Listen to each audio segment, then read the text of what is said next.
सांप और सीढ़ी का खेल पूरे जीवन का खेल है। आखिरी मंजिल से भी गिर सकते हो, आखिरी कदम से भी वापस वहीं आ सकते हो जहां से शुरू किया था, और पहले कदम से भी पहुंच सकते हो। इसलिए जितनी सावधानी पहले कदम पर जरूरी है, उससे भी ज्यादा सावधानी आखिरी कदम पर जरूरी है, क्योंकि पहले कदम पर तो कुछ भी खोने को नहीं है। इसलिए थोड़ी सावधानी से भी चल जाएगा। पहले कदम पर तो पाने ही पाने को है, खोने को कुछ भी नहीं है। अगर बेहोश भी रहे तो कुछ खोगे ना, क्योंकि तुम्हारे पास कुछ है ही नहीं। कदम पहला है, अभी मंजिल शुरू ही नहीं हुई, अभी यात्रा का प्रारंभ भी नहीं हुआ। तुम हारे ही हुए हो।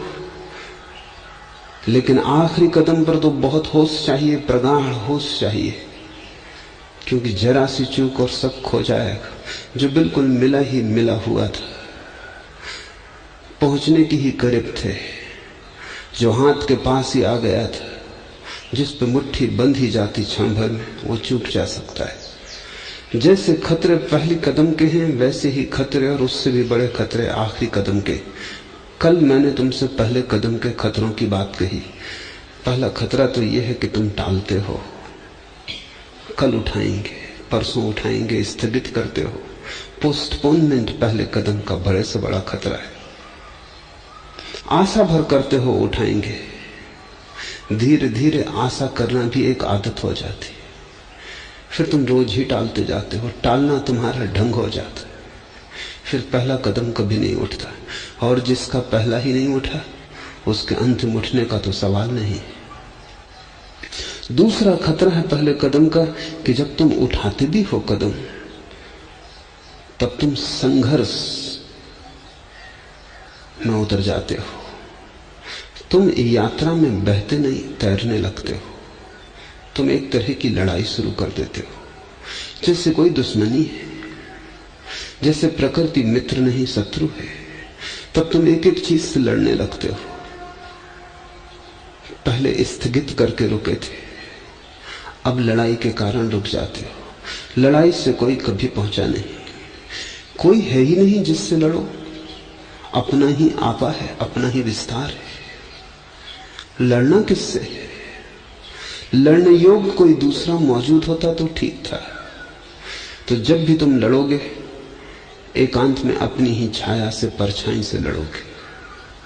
तुम अपनी शक्ति व्यय करोगे। इस तरह जीतोगे किसे?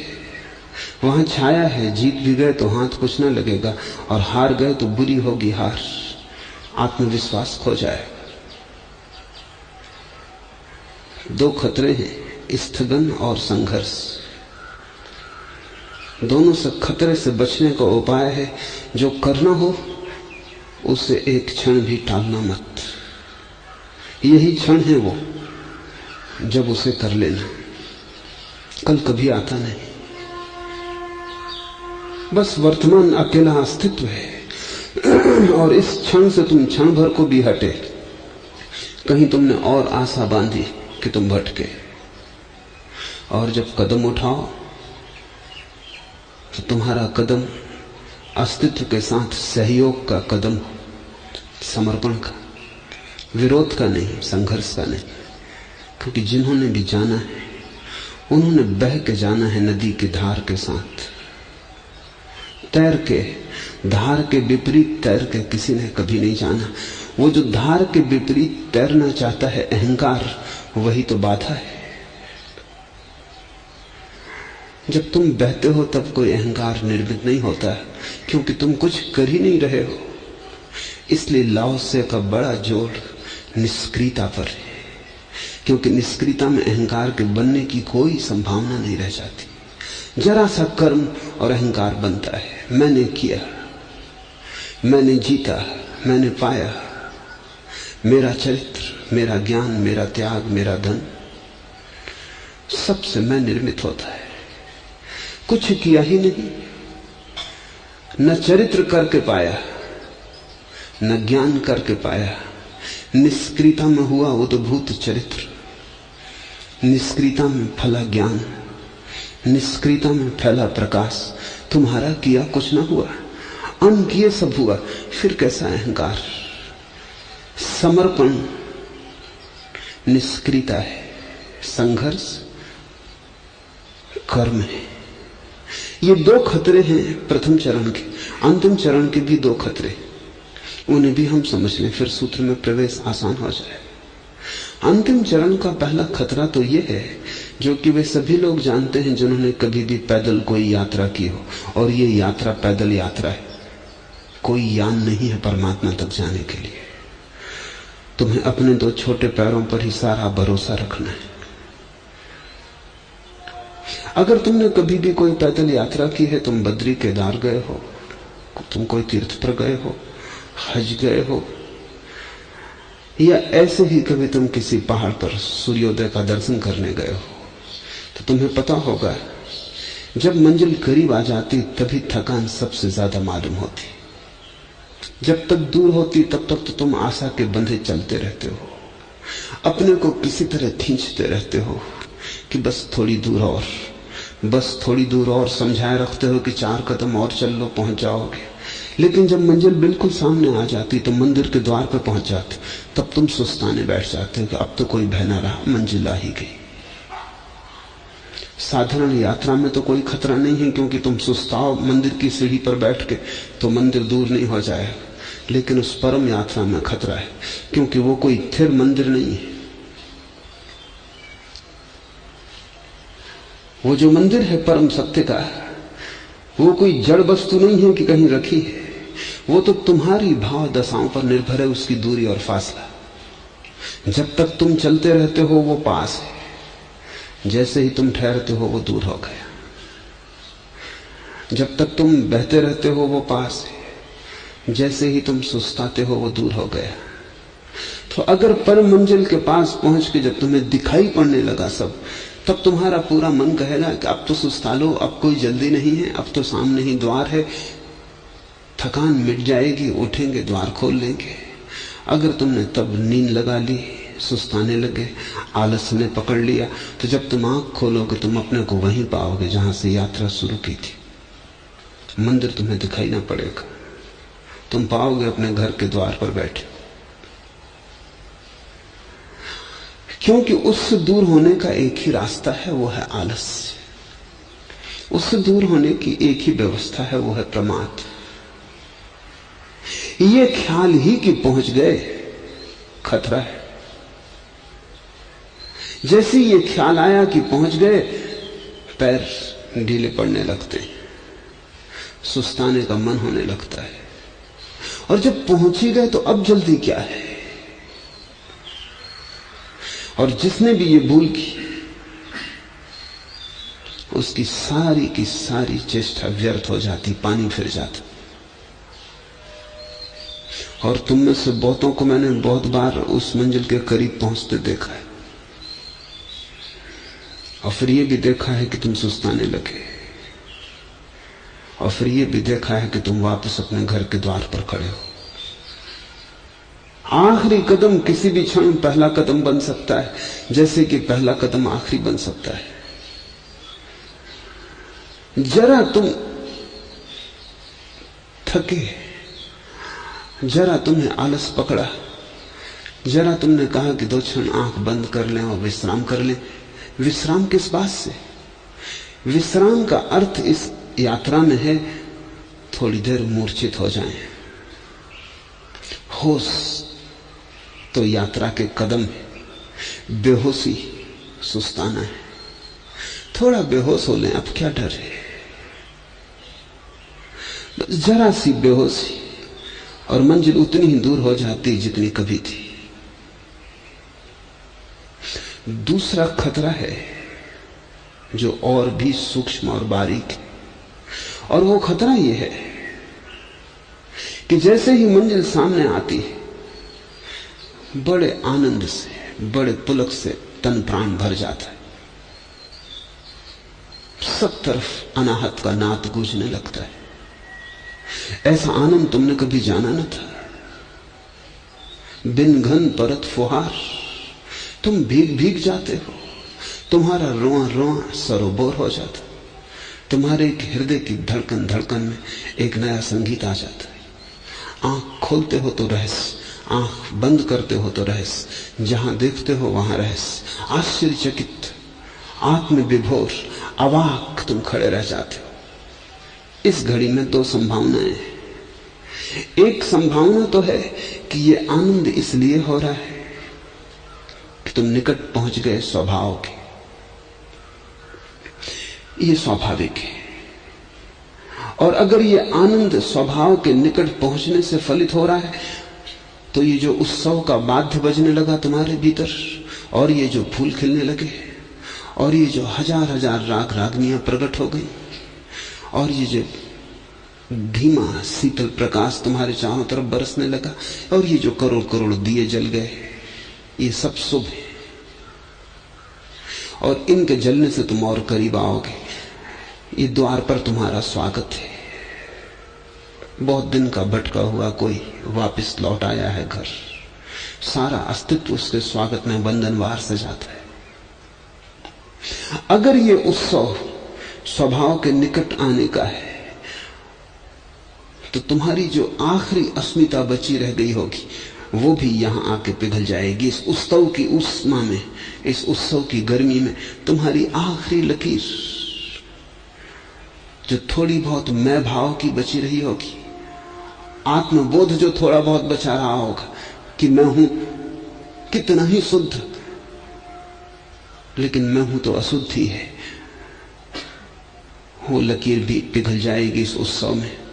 इस उत्सव में तुम हिस्से हो जाओगे, तरंग खो जाएगी, सागर बचेगा। ये तो ठीक है, लेकिन खतरा भी यही है। अगर कहीं तुमने ऐसा समझा कि मैं पहुंच गया, मैंने पा लिया, कि तुम पहले कदम पे वापस फेंक दिए जाओगे, शायद पहले कदम से भी पीछे वापस फेंक दिए जाओगे। फर्क कहां है? फर्क बहुत बारीक है। ज्ञानी तो समझेगा इस क्षण में कि परमात्मा ने मुझे पा लिया, और अज्ञानी समझेगा कि मैंने परमात्मा को पा लिया। बस इतना ही फर्क है। ज्ञानी तो कहेगा कि आ गया घर, लीन होता हूं, अब डूबता हूं। अब अज्ञानी समझेगा पा लिया आखिरी भी, अब पाने को कुछ ना बचा, अब मेरा अहंकार अंतिम शिखर पर है। ज्ञानी तो पिघल जाएगा क्योंकि परमात्मा ने मुझे पा लिया, उसकी अनुकंपा, उसका प्रसाद। जैसे छोटा बच्चा मां की गोद में सिर रख के खो जाएगा, ऐसे ज्ञानी खो जाएगा। अज्ञानी अकड़ के खड़ा हो जाएगा और कहेगा कि मैंने परमात्मा को भी पा लिया, जो बड़े बड़े खोजी न पा सके। जहां बड़े बड़े भटक गए, वहां भी मैं जीत गया। अहंकार अपनी आखिरी भबक से उठेगा और एक क्षण में तुम आखिरी शिखर से उतर आओगे, आखिरी गर्त में।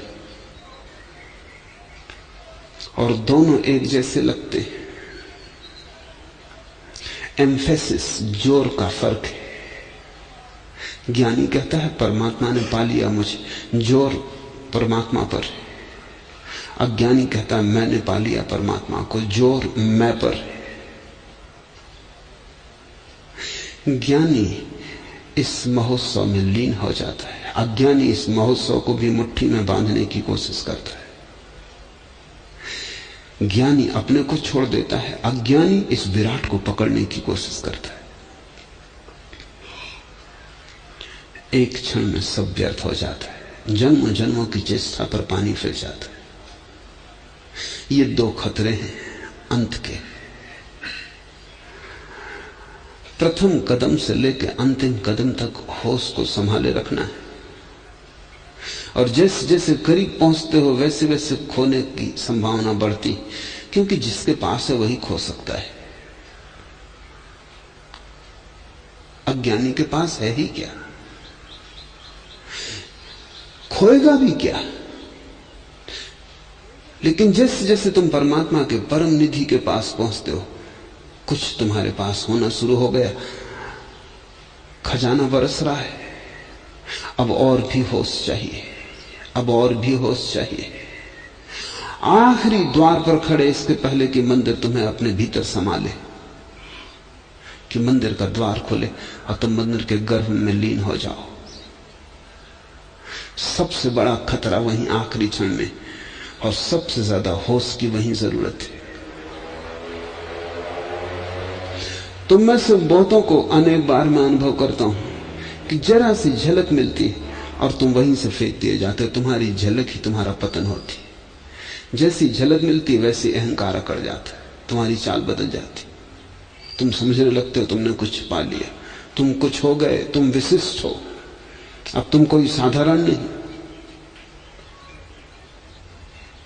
एक बूढ़े सन्यासी कुछ दिन पहले मेरे पास आए।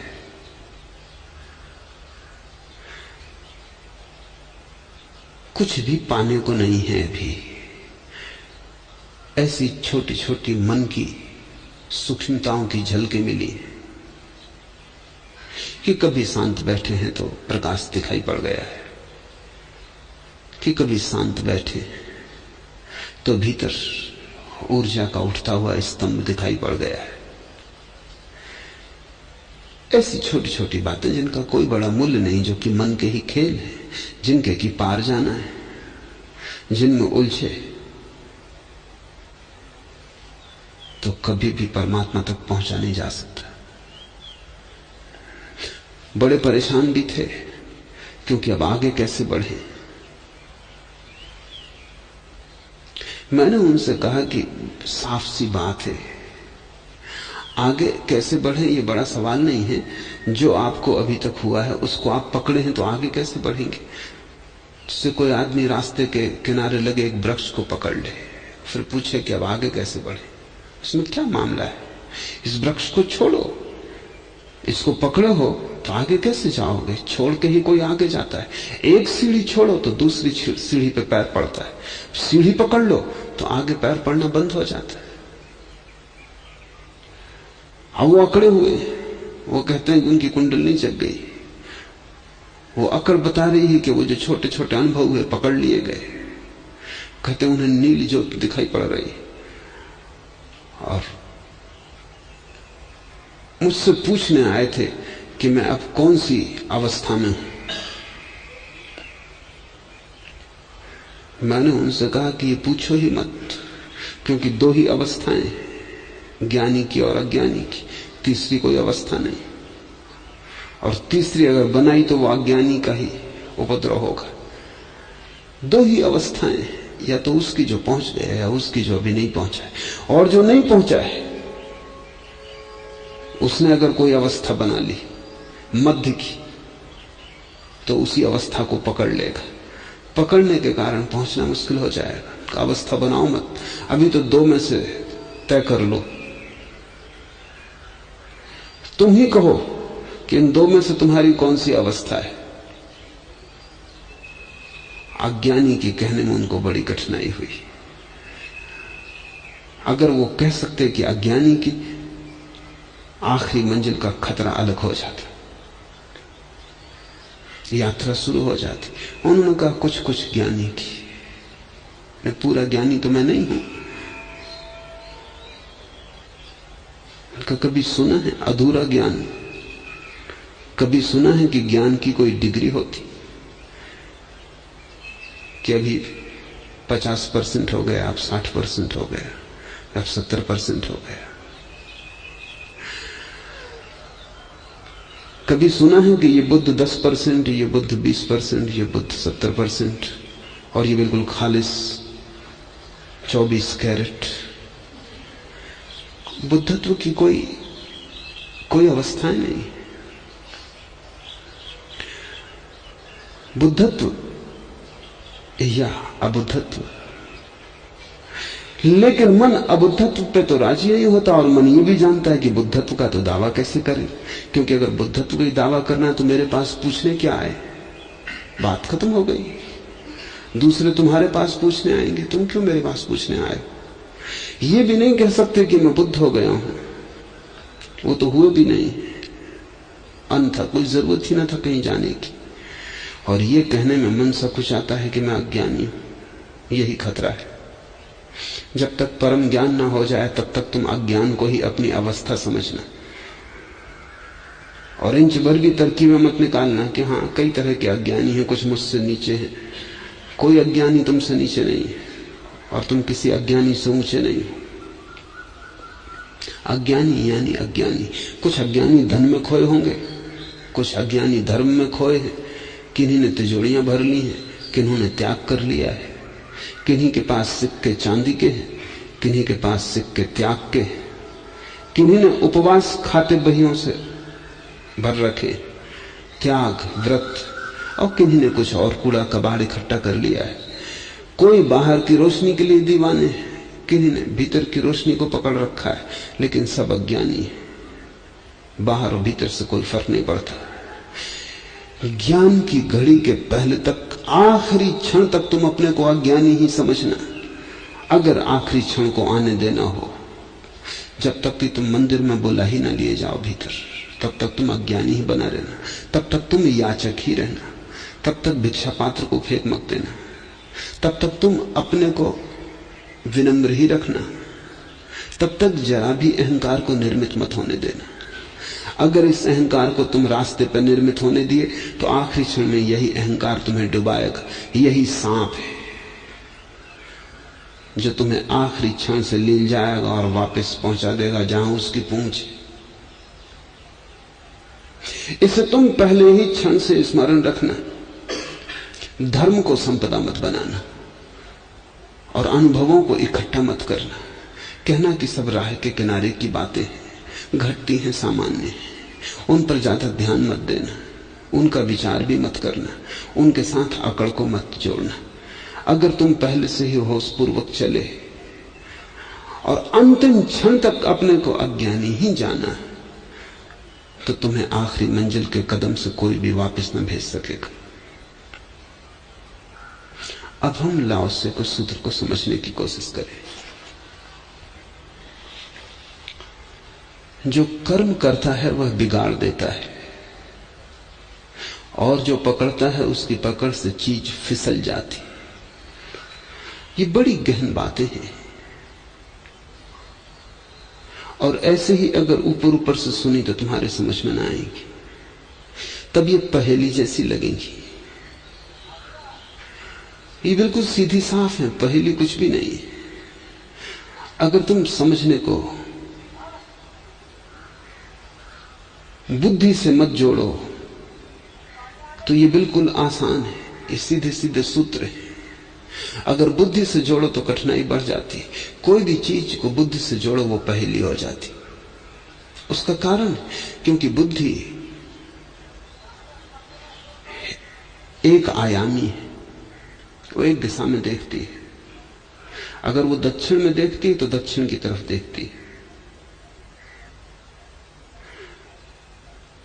तुमने सुना होगा शिकारियों से कि जंगल में खतरनाक जानवर होता है गैंडा। वो अगर किसी पे हमला करे तो उससे डरने की कोई जरूरत नहीं, जरा सा जिस तरफ वो आ रहा है उससे हट के खड़े हो जाना जरूरी, क्योंकि वो एक आयामी है, वो सीधे ही चला जाता है। अगर तुम उसके रास्ते पे ना पड़े तो वो देख ही नहीं सकता, उसकी गर्दन नहीं मुड़ती, उसकी गर्दन बड़ी मोटी। बुद्धि की गर्दन भी गैंडे जैसी है, एक आयामी है। तुम्हें जरे बच के खड़े तुम हो गए तो गैंडा देख ही नहीं सकता। उसके लिए बस एक ही दिशा है, जिस तरफ वो जा रहा है उसकी दिशा पे जो पड़ जाए बस वही है, बाकी जो उसकी दिशा पे ना पड़े वो नहीं है। बुद्धि एक आयामी है, वो एक तरफ जाती है। जैसे बुद्धि कहती है अगर किसी चीज को पकड़ना है तो जोर से पकड़ो, नहीं तो छूट जाएगी। बात साफ है कि अगर किसी चीज को पकड़ना है तो जोर से पकड़ो, नहीं तो छूट जाएगी। ये एक आयाम हुआ। इसमें एक विपरीत आयाम भी है, वो बुद्धि को पता नहीं कि अगर बहुत जोर से पकड़ोगे तो हाथ थक जाएगा। जितने जोर से पकड़ोगे उतने जल्दी थक जाएगा, और जब हाथ थक जाएगा तब छोड़े बिना कोई रास्ता न रह जाएगा, तब तुम्हें छोड़ना ही पड़ेगा। तो लाओस से बुद्धि से बिल्कुल भिन्न आयाम की बात कर रहा है। वो कह रहा है अगर बहुत जोर से पकड़ा तो छोड़ना पड़ेगा, क्योंकि पकड़ की एक सीमा है। तुम कभी गौर करो, मुट्ठी बांधो जोर से और बांधते चले जाओ, बांधते चले जाओ, जितनी तुम में ताकत हो पूरी लगा दो। तब तुम एक अनूठा अनुभव करोगे। जब सब ताकत चुक जाएगी तुम पाओगे तुम्हारे बिना कुछ किए मुट्ठी खुल रही। तुम खोल नहीं रहे, क्योंकि अब तो खोलने की भी ताकत नहीं है, वो भी तुमने बांधने में ही लगा दी थी। कभी करके प्रयोग देखो कि बांधते जाओ मुट्ठी को, बांधते जाओ, सारी ताकत लगा दो मुट्ठी पर और जरा भी खुलने का उपाय मत दो। थोड़े ही क्षणों में तुम थक जाओगे और तुम पाओगे शिथिल होती जा रही मुट्ठी, उंगलियां अपने आप खुल गई, अब तुम्हारा कोई बस नहीं। लाओस से कहता है जो पकड़ता है उसकी पकड़ से चीज फिसल जाती। यही तुम्हारी जिंदगी में 24 घंटे हो रहा है, लेकिन वो बुद्धि का गेंडा तुम्हें सुनने नहीं देता, क्योंकि उसके मार्ग पे ये चीजें पड़ती नहीं। उसका तर्क सीधा साफ है कि जो पकड़ना है जोर से पकड़ो, नहीं छूट जाएगा। अगर कोई चीज छूट जाती तो बुद्धि कहती देखो पहले कहा था, जोर से पकड़ो नहीं तो छूट जाएगी।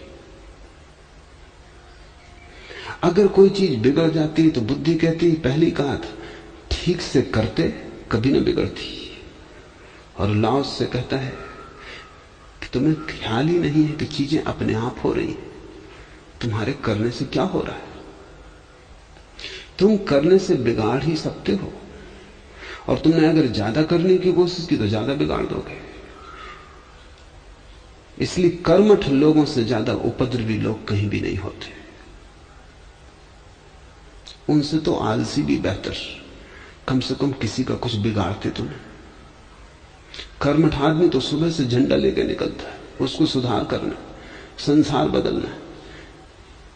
किसने तुम्हें कहा कि तुम संसार बदलो? किसने तुम्हें यह अधिकार दिया? तुम स्वयं अपनी नियुक्ति कर लिए हो संसार बदलने के लिए, ये क्रांति करनी कि दुनिया भ्रष्ट हो रही, भ्रष्टाचार से मिटाना।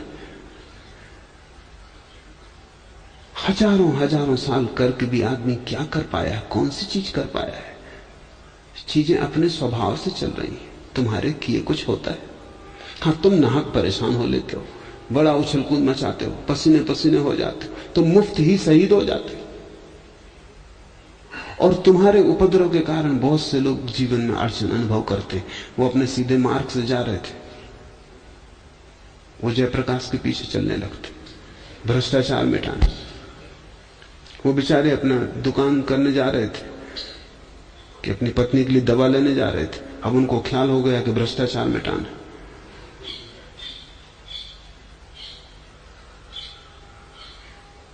अगर दुनिया से क्रांतिकारी विदा हो जाए, दुनिया में बड़ी शांति हो जाए।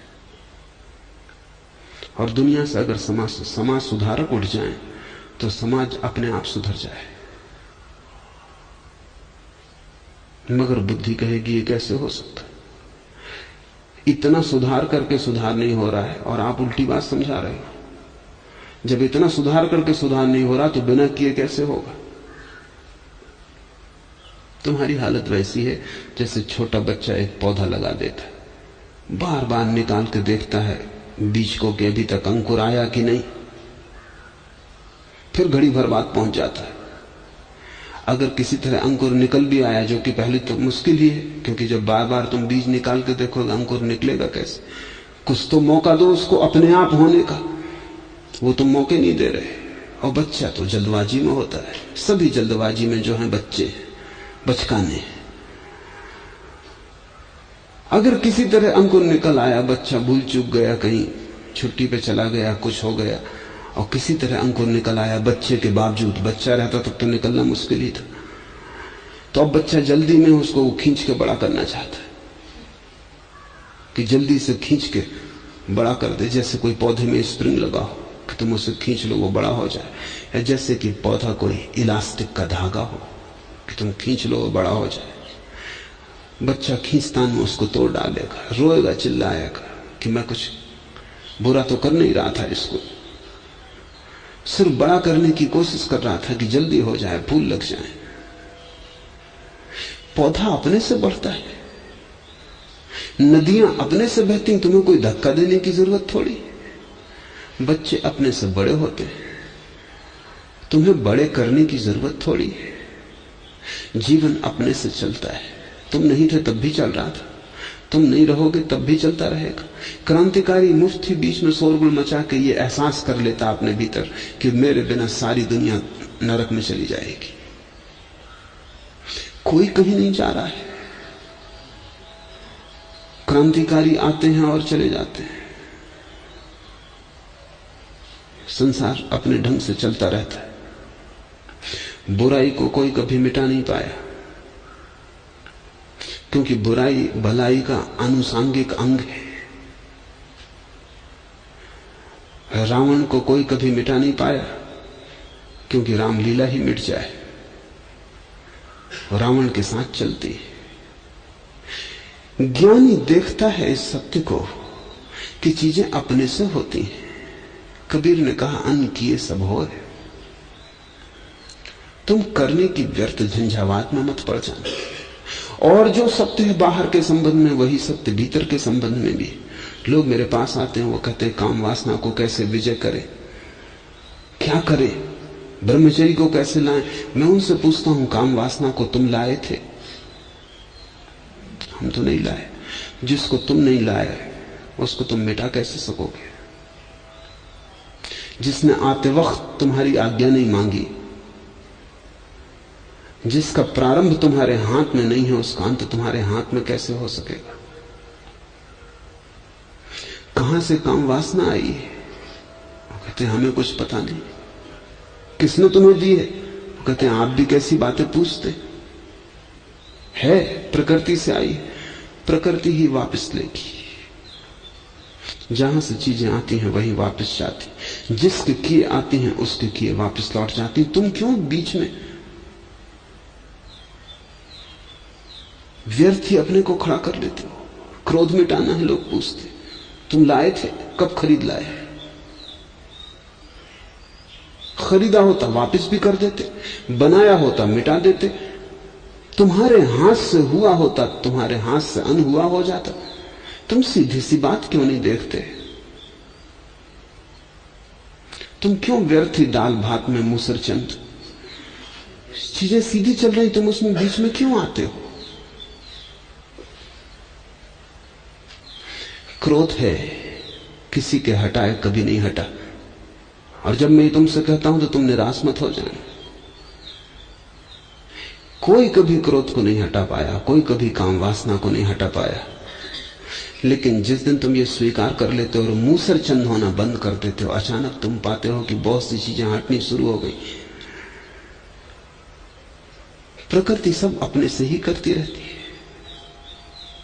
जिस दिन तुम इतने शांत हो जाते हो और ये समझ लेते हो कि मेरा होना, मेरा करना किसी भी मूल्य का नहीं, उसी दिन तुम्हारा अहंकार मिट जाता है।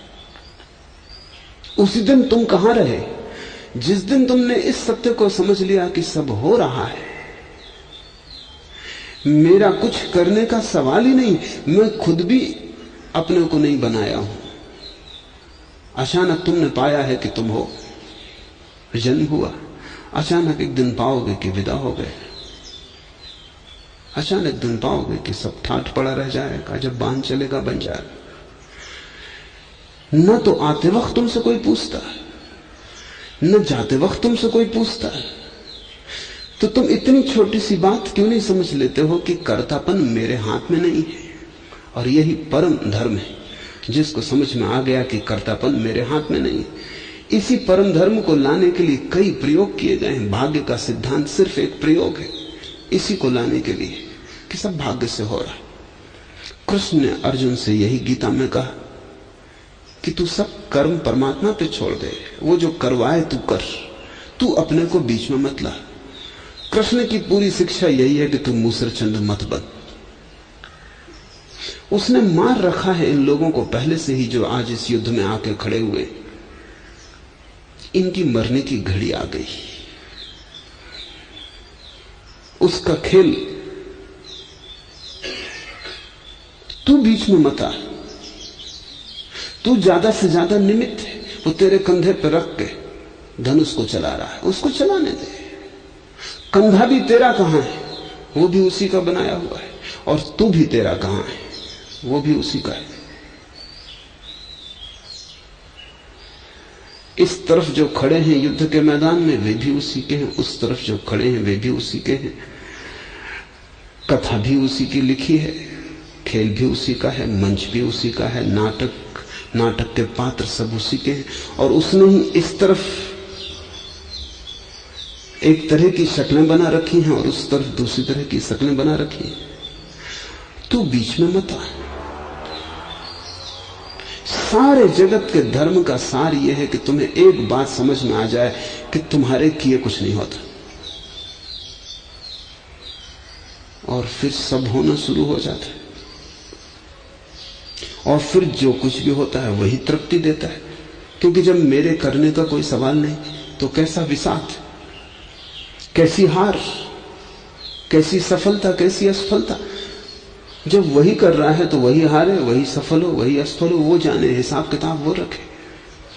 अगर सभी धागे उसी के हैं और हम उसके धागों में लटकी कठपुतलियों की भांति हैं, तो फिर क्या प्रयोजन है? भूल चूक उसकी, प्रशंसा निंदा उसकी। हम अपने को बिल्कुल अलग ही कर लेते, और जैसे जैसे ये समझ गहन होती वैसे वैसे अहंकार छोटा होता जाता है।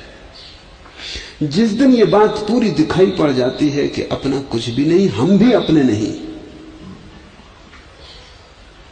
उसी दिन अहंकार विसर्जित हो जाता है। और बिना अहंकार के ना काम हो सकता है, ना क्रोध हो सकता है।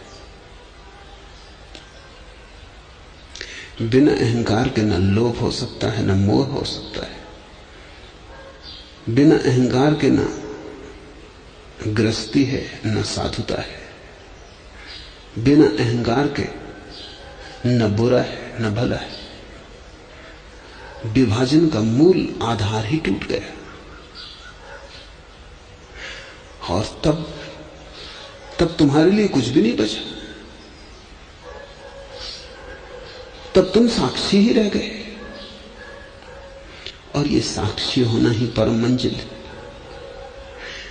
कर्ता होना भ्रांति है, साक्षी होना ज्ञान है। बाहर या भीतर, समाज में या व्यक्ति में, दूसरे में या अपने में, तुम ज्यादा से ज्यादा साक्षी हो। तुम्हारी पत्नी क्रोध करती, क्या कर सकते हो? कुछ मत करो, किया कि उपद्रव बढ़ेगा, करने से और आग में घी पड़ेगा। तुम कुछ मत करो। तुम कर ही क्या सकते हो? इस पत्नी को तुमने बनाया नहीं, जिसने बनाया वो जाने।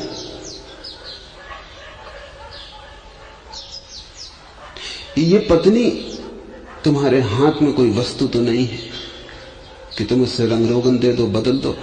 इसकी अपनी जीवन यात्रा है, और क्षण भर का खेल है कि रास्ते पे तुम दोनों मिल गए हो, कि किसी पुरोहित ने एक नाटक रचा दिया और 7 चक्कर लगवा दिए। राह पर मिल गए थे, राह पर थोड़ी देर साथ हो, अलग हो जाओगे। दोस्ती क्षण भर की है, साथ चलना क्षण भर का है। उसकी अपनी यात्रा है, तुम्हारी अपनी यात्रा है। अगर वो क्रोधित होती तो वो जाने, तुम क्या कर सकते हो? तुम सिर्फ साक्षी हो सकते हो। तुम चेष्टा मत करना उसको सुधारने की, क्योंकि मैं देखता हूं हजारों गृहस्थियां इसलिए बर्बाद हो गई हैं, हो रही, कि या तो पत्नी पति को सुधार रही या पति पत्नी को सुधार रहा है। और इस सुधारने के धंधे में पत्नियां बहुत ही कुशल हैं, पतियों को सुधारने में लगी। तुम न तो दूसरे को सुधारने की चेष्टा करना, क्योंकि कौन किसको सुधार पाया है। बाप भी बेटे को नहीं सुधार सकता। छोटा सा बेटा, अभी कोई भी ताकत नहीं, लेकिन उसको भी कोई सुधार नहीं सकता। सुधारा कि तुम बिगाड़ोगे। तो लाओस से कहता है जो कर्म करता है वह बिगाड़ देता है। जिस बाप ने सोचा कि बेटे को सुधारना, उसने बिगाड़ा। अच्छे बाप अनिवार्य रूप से बुरे बेटे के जन्मदाता हो जाते। जिस पत्नी ने सोचा कि सुधारना है, कि संबंध नष्ट हुआ, कलह शुरू हुई। जिस समाज ने सोचा कि सुधारना है, ये करना है, वो करना है, जिस समाज में भी सुधारक क्रांतिकारी पैदा हो गए, वही समाज बर्बाद हो गया। दुनिया अपने से चलती है, ये नदी अपने से बहती है। तुम किनारे बैठ रहो, तुम जितना मौज ले सको ले लो। और अगर कर्ता का भाव चला जाए तो पत्नी जब क्रुद्ध होगी तब भी नाटक देखने में तुम मजा ले सकते हो, क्योंकि जब अपने हाथ में ही कुछ नहीं तो ये भाव भंगिमा भी प्यारी है। परमात्मा करवा रहा है, देखो कि भली चंगी स्त्री बुद्धिमान बर्तन तोड़ रही है, ये खेल देखो कि गीता रामायण का अर्थ करके बता देती। ज्ञान में कमी नहीं है, विश्वविद्यालय की उपाधि लिए बैठी और कैसा कृत्य कर रही। जब ऐसा हो ऊपर देख के उसको धन्यवाद देना कि खूब मदारी है तू भी, भले चंगे लोगों से क्या क्या करवा लेती। जब पति शराब पी के घर आ जाए, ऊधम करने लगे, तब पत्नी को कहना चाहिए कि ऐसा बुद्धिमान आदमी है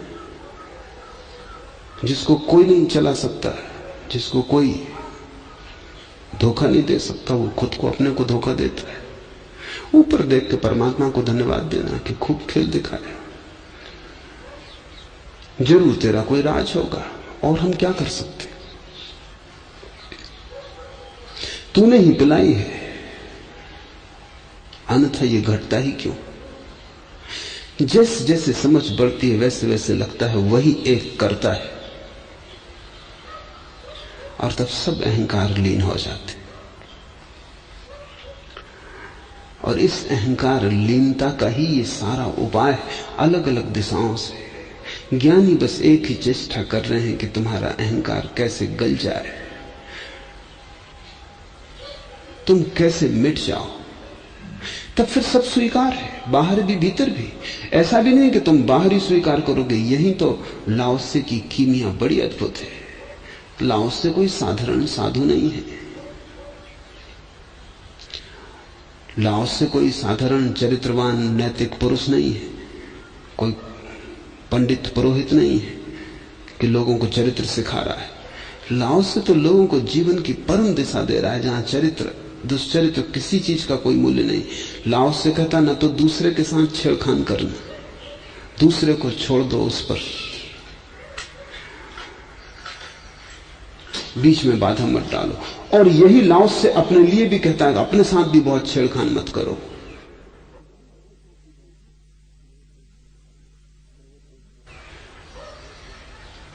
क्रोध है, इसको हटाना है। कौन हो तुम हटाने वाले?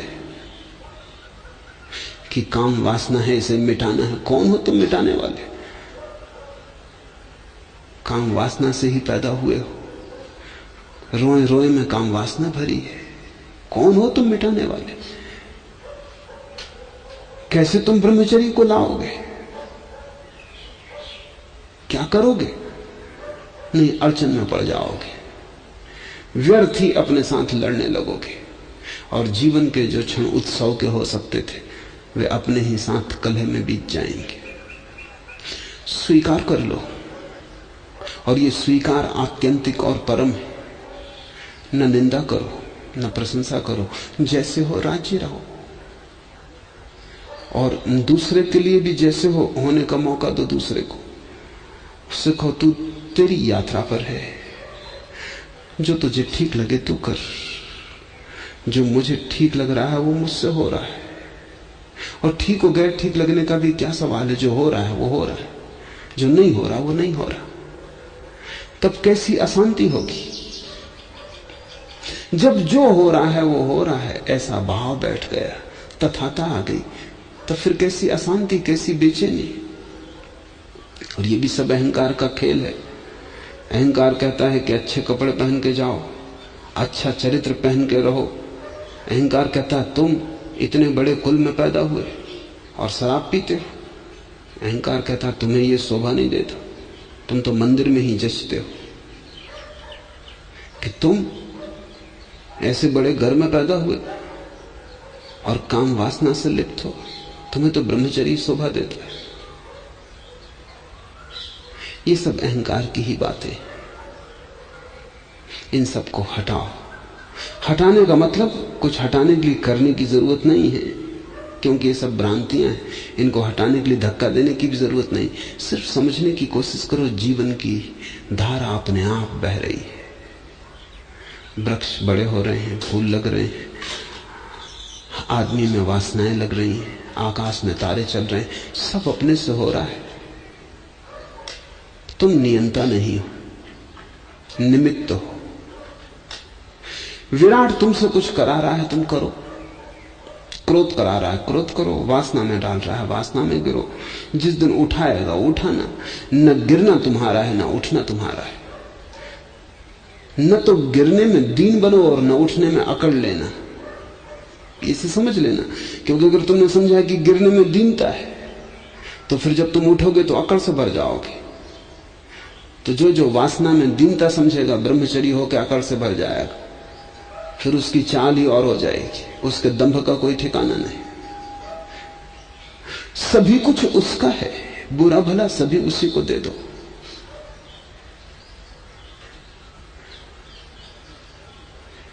जो कर्म करता है वह बिगाड़ देता है। तुम बैठ रहो अपने भीतर के अंतर गुहा में, तुम सिर्फ साक्षी रहो। जो पकड़ता है उसकी पकड़ से चीज फिसल जाती।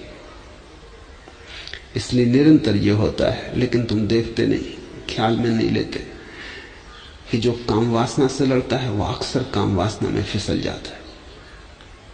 जो क्रोध से भरता है और क्रोध से लड़ता है और क्रोध को दबाता है, वो महाक्रोधी हो जाता। नहीं तो दुर्वासा ऋषि कैसे पैदा हो? जो चरित्र की बहुत पकड़ रखता है, कभी उसके हाथ शिथिल हो जाते। आखिर पकड़ पकड़ के कोई चीज कितनी देर पकड़े रखोगे? कभी तो हाथ को विश्राम देना पड़ेगा। तो संत को भी छुट्टी लेनी पड़ती संतत्व से। कभी तो उसको भी विश्राम करना पड़ेगा। कब तक लड़ते रहोगे? 24 घंटे तो कोई भी नहीं लड़ सकता। बड़े से बड़ा योद्धा भी थकेगा तो विश्राम में जाएगा। तो संत ब्रह्मचर्य से लड़ेगा 12 घंटे। 12 घंटे काम वासना में चित्त घूमता रहेगा। 12 घंटे भोजन न करेगा, उपवास करेगा तो 12 घंटे भोजन का चिंतन करेगा, सपने देखेगा। जो पकड़ता है उसकी पकड़ से चीज फिसल जाती है। लाओ से कहता, हम तुम्हें ऐसी कला सिखाते हैं कि तुम्हारी पकड़ से कोई चीज फिसल ही ना पाए। और वो कला यह है कि तुम पकड़ना ही मत, फिर कोई चीज फिसलेगी कैसे? तुम परिग्रह मत करना तो कोई तुमसे छीन कैसे सकेगा? किसी को तुम जबरदस्ती अपने पास रखने की कोशिश मत करना, नहीं तो जिसको तुम जबरदस्ती पास रखना चाहोगे वो दूर चला जाए। तुम पकड़ना ही मत अपने पास रखने के लिए, फिर तुमसे कोई दूर ना जा सकेगा। संत का जीवन बड़ा अतर्क है। वो बुद्धि के गेंडे की चाल नहीं। संत बहुआयामी है। वो जीवन के गहनतम को देखता है और देखता है कि बड़ी अजीब घटनाएं घटती। अगर तुमने अपने प्रेम को पकड़ बनाया, तुम्हारा प्रेम नष्ट हो जाएगा। तुमने जिससे प्रेम दिया उसे अगर तुमने स्वतंत्रता भी दी, दूर जाने की सुविधा भी दी, वो तुमसे कभी दूर न जा सकेगा। उससे हम दूर जाना ही नहीं चाहते जो हमें दूर जाने की सुविधा देता है। दूर तो हम उससे ही जाना चाहते हैं जो हमें पकड़ के पास रख लेना चाहता है, खूंटे में बांध देना चाहता है। क्योंकि हमारी चेतना स्वतंत्रता चाहती है। जो बांधता है उससे हम मुक्त होना चाहते हैं। जो हमें मुक्ति रखता है उससे मुक्त होने का क्या उपाय है? उसने हमें किसी ऐसी जंजीर से बांध लिया, ऐसी सूक्ष्म और अदृश्य जंजीर से जिससे छूटने का कोई उपाय नहीं। उसने हमें स्वतंत्रता से बांध लिया। इसलिए अगर तुम सच में ही प्रेम करते हो तो स्वतंत्रता देना, नहीं तो जिसको तुम प्रेम करोगे वही तुमसे दूर जाएगा। तुम्हारे पास अगर सच में ही कोई चीज हो तो तुम उसे दे देना, ताकि कोई तुमसे उसे छीन ना सके। तब तुम पहली दफा उसके धनी मालिक हो जाओगे। लाओस से कहता था कि जब तक तुम कुछ देते नहीं तब तक तुम उसके मालिक नहीं। तुम्हारी पकड़ ही बताती कि तुम चोर हो, नहीं तो पकड़ोगे क्यों? जो अपनी ही है उसको पकड़ने की क्या जरूरत? देकर ही पहली दफा तुम्हारी मालकियत पता चलती है। ये बड़ी उल्टी बातें लगती हैं बुद्धि को, लेकिन तुम्हारा हृदय समझ सकता है। और तुम्हारे जीवन के अनुभव में भी इसकी छाप जगह जगह। अगर तुम थोड़ा विमर्श करो, विचार करो, निरीक्षण करो, तुम जीवन में भी पाओगे जिसको भी तुमने पकड़ रखना चाहा वो तुमसे दूर जा चुका है। बुद्धि कहती कि जरा जोर से पकड़ना था इसलिए दूर चला गया। अगर ठीक से कारागृह बनाया होता और कोई भी रंध्र द्वार न छोड़ा होता बाहर निकलने का तो कैसे जाता?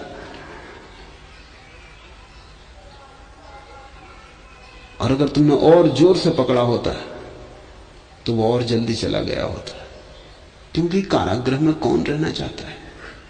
जिब्रान ने कहा है अपने बच्चों को प्रेम देना लेकिन अपने सिद्धांत नहीं, प्रेम देना लेकिन अपना अनुभव नहीं, प्रेम देना लेकिन बांधना नहीं, मुक्त करना। बच्चे तुमसे आते हैं लेकिन तुम्हारे नहीं हैं, तो वे भी विराट के। इसलिए तुम कौन हो कि उनके ऊपर तुम आचरण का, चरित्र का ढांचा बिठाओ? तुम कौन हो उन्हें कारागृह में डालने वाले? और जितना बड़ा तुम कारागृह बनाओगे उतने ही जल्दी वे छूट के बाहर हो जाएंगे। और उचित है कि वे बाहर हो जाएं, नहीं तो वे मर जाएंगे। ये उनके जीवन रक्षा के लिए जरूरी है कि वो हट जाएं। तुमने कभी गौर किया जीवन में तुमने जो जो चीज साधनी चाहिए वही टूट गई, फिर भी तुम जागते नहीं? क्योंकि बुद्धि का गैंडा एक ही बात कह चला जाता, वो कहता और ठीक से साधनी थी। जो जो चीज तुमने बचानी चाहिए वही वही छूट गई। जिसको तुमने सदा के लिए संभालना चाहा था वो सदा के लिए खो गई, फिर भी तुम जागते नहीं। अगर तुम बुद्धि की सुनते जाओगे तो वो तुम्हें जागने न देगी, क्योंकि उसके पास एक निश्चित तर्क है, उससे विपरीत उसे समझ में नहीं आता। और जीवन एकांगी नहीं है, जीवन अनेकांत है, जीवन बहुआयामी है। लाओस से वही बहुआयाम प्रकट कर रहा है। वो कह रहा है कि विरोध नहीं है यहां जीवन का सीधा सूत्र समझ लो, जो कर्म करता है वह बिगाड़ देता है, जो पकड़ता है उसकी पकड़ से चीज फिसल जाती है। क्योंकि संत कर्म नहीं करते इसलिए वे बिगाड़ते भी नहीं, क्योंकि वे पकड़ते नहीं इसलिए वे छूटने भी नहीं देते। संत की पकड़ से तुम न छूट पाओगे। तुम लाख उपाय करो, वहां छूटने का उपाय ही नहीं, क्योंकि पहले स्थान में वहां पकड़ ही नहीं है। तुम भागोगे कहां? तुम जाओगे कहां? संत वही है जिसके विपरीत जाने का तुम्हारे पास उपाय ही ना हो, क्योंकि वो कोई सीमा ही नहीं बनाता। वो कहता ही नहीं कि इस सीमा के बाहर मत जाना। वो तुम्हारे आसपास कोई लक्ष्मण रेखा नहीं खींचता कि इसके बाहर मत निकलना। और जो भी लक्ष्मण रेखा खींचता हो समझ लेना मित्र नहीं है, शत्रु है।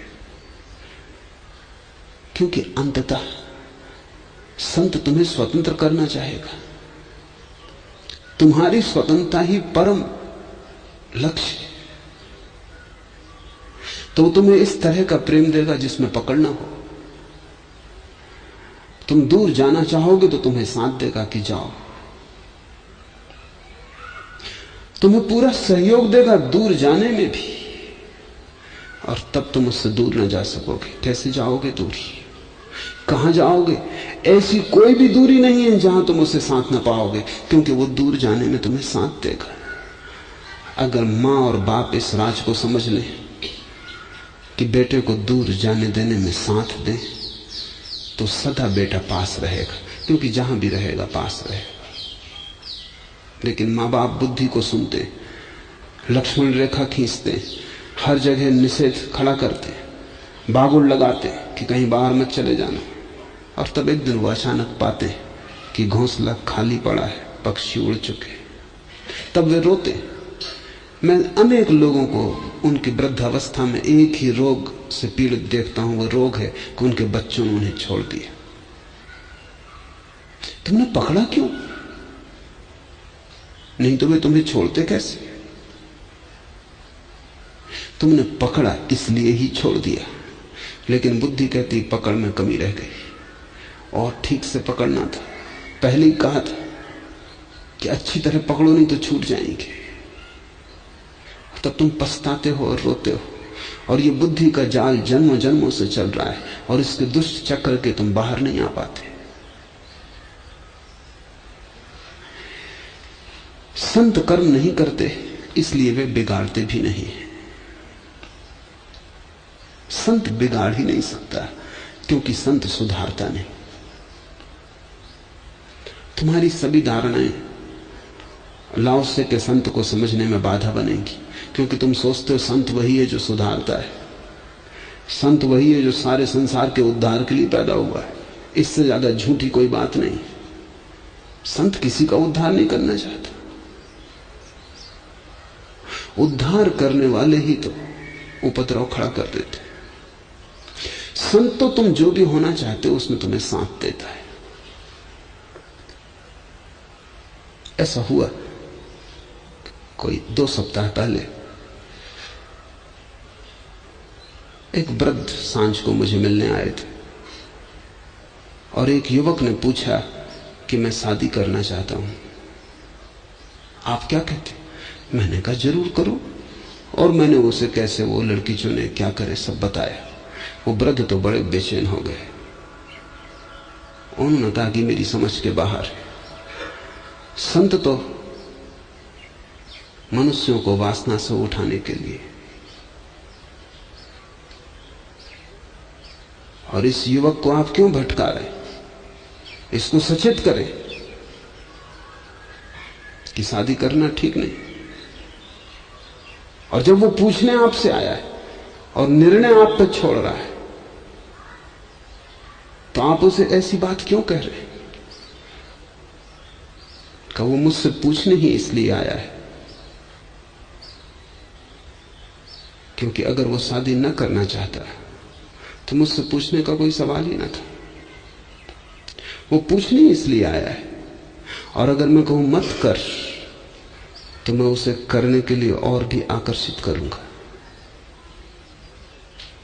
और अगर वो मेरी मान ले और ना करे तो जीवन भर पीड़ित और परेशान रहेगा। क्योंकि विवाह एक अनुभव है जिससे गुजरना जरूरी है। आंख से भरा है, फफोले पड़ते हैं, लेकिन उनके बिना कोई प्रौढ़ता भी नहीं आती। दूसरे से गुजरना जरूरी है ताकि तुम अपने पे आ सको। बहुत से दरवाजे खटखटाने पड़ते हैं तभी अपना घर मिलता है।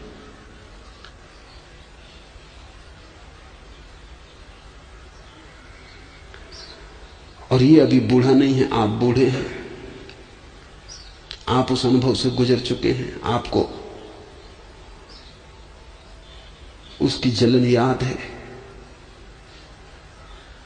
आप दूध के जले हैं, आप छाछ भी फूंक फूंक के पी रहे हैं। इसको भी जलने दें। तो मेरा कुल काम इतना है कि मैं इसको वो सब कहूं जिससे इतना न जल जाए कि लौटने का उपाय न रहे। जले, अनुभव से गुजरे, लेकिन जीता हुआ वापस लौट आए, नष्ट ना हो जाए उस अनुभव में। बस इतना ही मेरा काम है। ये जो भी करना चाहता है उसमें मैं इसे सहयोग दूं। अगर चोर भी मुझसे पूछने आए कि मैं कैसे चोरी करूं तो मैं उसे सम्यक चोरी का रास्ता बताऊंगा।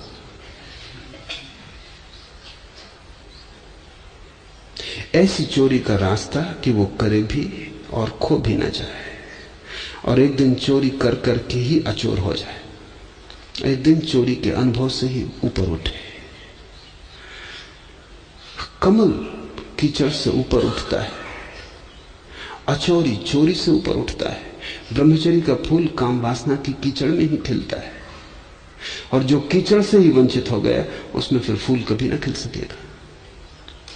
और मैं कौन हूं इसको रोकने वाला? जो जहां जाना चाहता है मैं तो उसे दिया दे दूंगा, बेशर्त कि जहां भी जाए दिए की रोशनी पड़ते रहे। चोरी करने जाए तो दिया दे दूंगा कि चोरी पर रोशनी पड़े, रास्ता अंधेरा ना हो। काम वासना में जाए तो दिया दे दूंगा, रोशनी रहे रास्ते पर। क्योंकि असली सवाल यही है कि तुम जो भी करो अगर होश और रोशनी से करो तो तुम्हें कुछ भी बांध ना सकेगा। एक ना एक दिन रोशनी तुम्हें सब नरकों के बाहर ले आएगी। इसलिए सवाल यह नहीं है कि तुम क्या मत करो, सवाल यह है कि बस होश पूर्वक करो। संत सुधारते नहीं, इसलिए वो बिगाड़ते भी नहीं, और जो सुधारने की कोशिश में लगे हैं वो बिगाड़ने के मूल आधार है। और जितना ही तुम्हारे तथाकथित साधु जो संत नहीं है,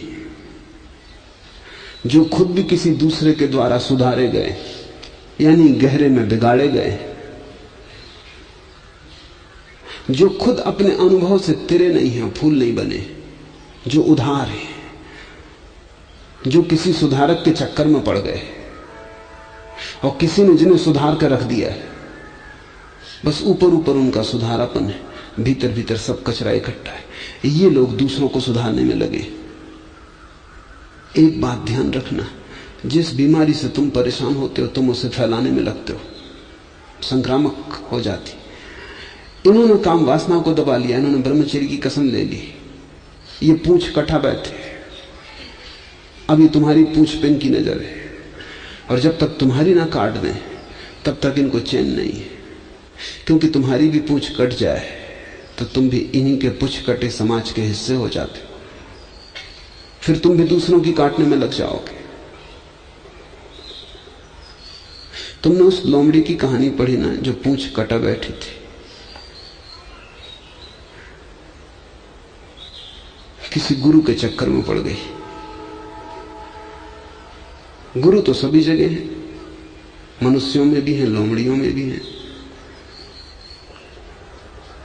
वो किसी और गुरु से कटा चुके थे, तो उसने कहा कि जब तक पूंछ न कटाओ तब तक ज्ञान उपलब्ध नहीं होता, और कष्ट से तो गुजरनी पड़ता है, तपस्या करनी ही पड़ती। बिना त्याग किए कहीं कुछ मिला है? और पूंछ को छोड़ो, पूंछ में है भी क्या? व्यर्थ ही लटकी है, किसी काम की भी नहीं है।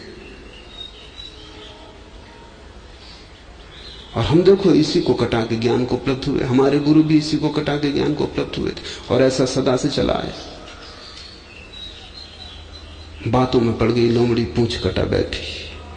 कटते ही उसे समझ में आया मिला तो कुछ नहीं, पूंछ पर कट गई। अब दो ही उपाय रहे, या तो वो साफ साफ कह दे और लोमड़ियों को कि मत कटाना, लेकिन तब अपने अहंकार को बचाने का कोई उपाय न रहा। लोग हंसेंगे, लोमड़ियां हंसेंगी और कहेंगी ये पूंछ कटा बैठी। गुरु से उसने कहा मिला तो कुछ नहीं। गुरु ने कहा हमको क्या कुछ मिला है।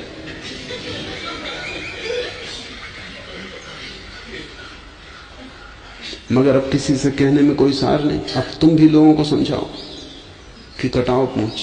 मिला किसको? मिला किसी को भी नहीं। ये सदा से ऐसे ही चला आया। लेकिन जब हम फंस गए तो एक ही रास्ता है अपनी प्रतिष्ठा बचाने का, कि अब तुम इसको छिपा लो, अपने दर्द को भीतर रखो, मुस्कुराओ, लोमड़ियों को समझाओ कि कटाओ पूंछ। जब तक हर लोमड़ी की पूंछ न कट जाए तब तक अपनी कोई सुरक्षा नहीं, प्रतिष्ठा नहीं। हम मारे गए। सब जगह यही चल रहा है। तुम जाते हो एक साधु के पास, उसने संसार छोड़ दिया, वो देख के तुम्हें कहता छोड़ो संसार, पत्नी, घर, बच्चे, यही तो जंजाल है। बात भी जचती है, क्योंकि तुम भी तो मुसीबत झेल रहे हो, जंजाल तो है।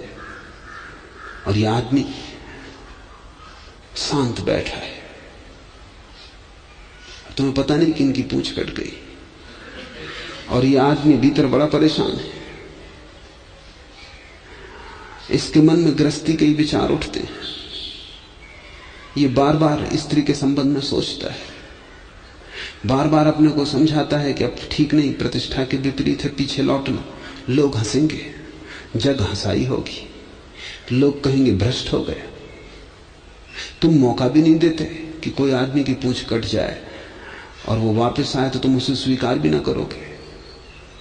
एक जैन साधु मुझसे पूछने आए थे, तो मैंने उनसे यही कहा कि जो सत्य है उसको छिपाने की कोई जरूरत नहीं। अगर तुम्हें कुछ भी नहीं मिला इस सब उपवास, त्याग, ढोंग, उपद्रव से, छोड़ दो। उन्होंने कहा छोड़ तो दें, लेकिन अभी जो लोग मेरे पैर छूते हैं वो ही मुझे जूते मारेंगे, वो कहेंगे भ्रष्ट हो गए। बड़ा मजेदार दुनिया है। यानी इस ईमानदार आदमी को अगर ये कहते कि मुझे कुछ नहीं मिला, तो लोग कहेंगे तुम्हें नहीं मिला क्योंकि तुम पापी हो, तुमने ठीक से प्रयास नहीं किया। कहीं ऐसा हो सकता है कि इतने दिन से और इतने पूछ कट्टे लोग और किसी को ना मिला हो? सदा से जो चली आ रही सनातन जो धर्म है, उसमें तुम ही एक ज्ञानी पैदा हुए, तुम्हारे पाप कर्मों का बाधा पड़ रही है, तुम ही गड़बड़ हो, लोग ये कहेंगे। तो मैंने कहा तुम करते क्या हो? मैं भी वही समझा रहा हूं लोगों को जिसमें मुझे कुछ नहीं मिला। रोज दिन भर समझाता हूं, रात भर सिर ठोंकता हूं कि क्या मामला हो गया। और ये भी मैं जानता हूं कि इनको समझा के मैं ज्यादा से ज्यादा यही करवा सकता हूं जो मैंने किया। भीतर डर भी लगता है कि ये पाप भी है, लेकिन मैं पढ़ा लिखा भी नहीं हूं। अगर मैं छोड़ भी दूं, अभी मैं सब तरह की प्रतिष्ठा का पात्र हूं। अगर मैं छोड़ दूं तो मुझे कोई 50 रुपए की नौकरी यही भक्त नहीं दे सकेंगे जो अभी मेरे पैर छूते हैं और आज लाखों रुपए लाके रखते हैं। फिर भी मैंने कहा कि तुम आदमी ईमानदार अगर हो तो ये कष्ट से भी गुजर जाओ, छोड़ दो, देखें क्या होता है। सच में ही उसने छोड़ दिया और वही हुआ जो उसने कहा था। सारे जैनी उसके पीछे पड़ गए कि वो भ्रष्ट हो गए, पापी है, संसार में वापस लौट आया। एक सभा में हैदराबाद में मैं बोल रहा था तो वो भ्रष्ट जैनियों की नजरों में पूंछ कटा आदमी वो भी मौजूद था। वो मेरे साथ ही सभा मंडप तक आया और मेरे साथ ही मंच पे जाकर बैठ गया। वो जैनियों का मंदिर था, वहां उपद्रव मच गया। वो मेरे वजह से कुछ कह भी नहीं सके, लेकिन खुसर फुसर शुरू हो गई कि ये आदमी मंच पे नहीं होना चाहिए। आखिर मेरे पास एक चिट्ठी आई कि और सब ठीक है, इस आदमी को यहां से हटाइए, ये आदमी भ्रष्ट है। मैंने उनको बहुत समझाया कि आदमी भ्रष्ट नहीं है, बहुत ईमानदार है और असली त्याग इसने अब किया है कि ये हिम्मत इसने जुटाई। क्योंकि मैं तुम्हारे दूसरे साधुओं को भी जानता हूं, उनसे भी मेरी अंतरंग बातें हुई हैं और उनको मैंने इसी हालत में पाया है। लेकिन ये आदमी ईमानदार है। उन्होंने कही हम आप भ्रष्टाचार फैलवा रहे हैं, इसको नीचे उतारो। आखिर उन्होंने इतना उपद्रव मचाया कि वो चढ़ बैठे मंच पर, उस आदमी को खींच लिया नीचे, उसकी मारपीट कर दी। और वो आदमी सच में ईमानदार है। जब नहीं मिला कुछ तो वो कह रहा है कि भाई मुझे नहीं मिला, लेकिन ईमानदारी की थोड़ी पूजा है, बेईमान पूजे जाते। ये कटी पूंछ वाली लोमड़ी अगर लोगों से जाके कहेगी कि हम फिजूल कट गए, तुम मत कटवाना, तो लोमड़ियों ही इस पे हंसेंगी कि ऐसा कहीं होता है। सनातन से पूंछ कटे हुए लोग ज्ञान को उपलब्ध होते रहे। बड़ा दुष्ट जाल है। तुम भी जानते हो कि तुमने भी बहुत उपाय करके देख लिए, वो व्यर्थ जाते, फिर भी तुम किसी को कहते नहीं कि वो व्यर्थ जाते। तुम भी अपने मन को समझा लेते हो कि चुप ही रहो, क्योंकि लोग यही कहेंगे उपाय तो गलत हो ही नहीं सकते, तुम ही गलत होगे, अपने को ढांके हुए हो। लाओस से उसी को संत कहता है जो न तो किसी को सुधारने में उत्सुक है और इसलिए किसी को बिगाड़ने का कारण नहीं बनता।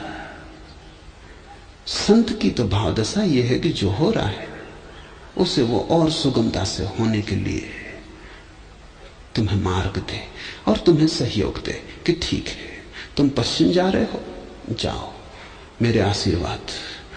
और पश्चिम में मैं भी गया हूं, उस रास्ते पे ये कठिनाइयां हैं, बस सबको तो ठीक, और उससे लौटने के उपाय हैं, ख्याल में रखना कभी जरूरत पड़े तो। लेकिन जहां जा रहे हो जाओ, क्योंकि दूसरे की नियति में जरा भी अड़चन डालनी पाप है। दूसरे के अपनी यात्रा पथ में जबरदस्ती करनी उपद्रव है। और जो भी जबरदस्ती करते हैं वो इसलिए करते हैं कि वो खुद अपने साथ जबरदस्ती कर रहे हैं, और वही वो दूसरों के साथ करना चाहेंगे। इससे तुम नियम समझ लो कि जिस आदमी ने अपने साथ जबरदस्ती की है वो दूसरों के साथ जबरदस्ती करेगा, क्योंकि हम जो अपने साथ करते हैं वही हम दूसरों के साथ करते हैं।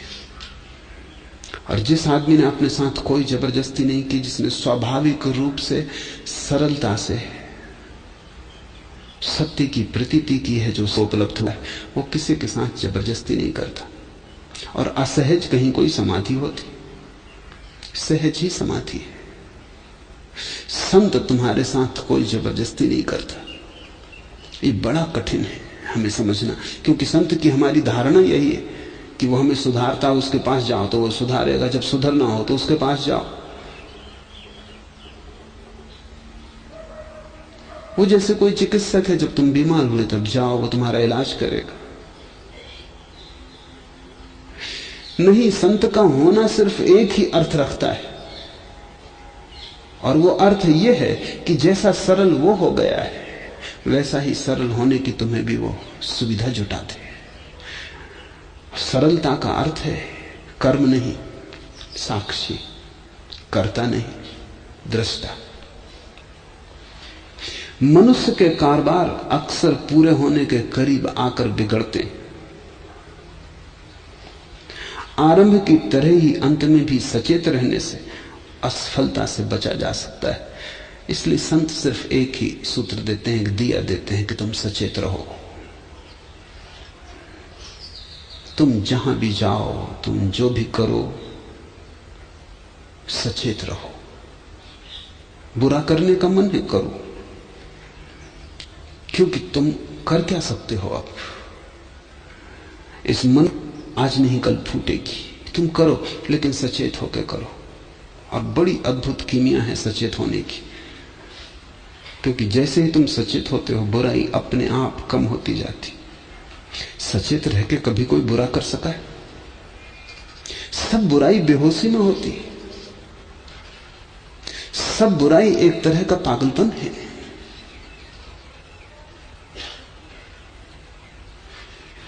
सब बुराई तुम जब होश खो देते हो तभी संभव है।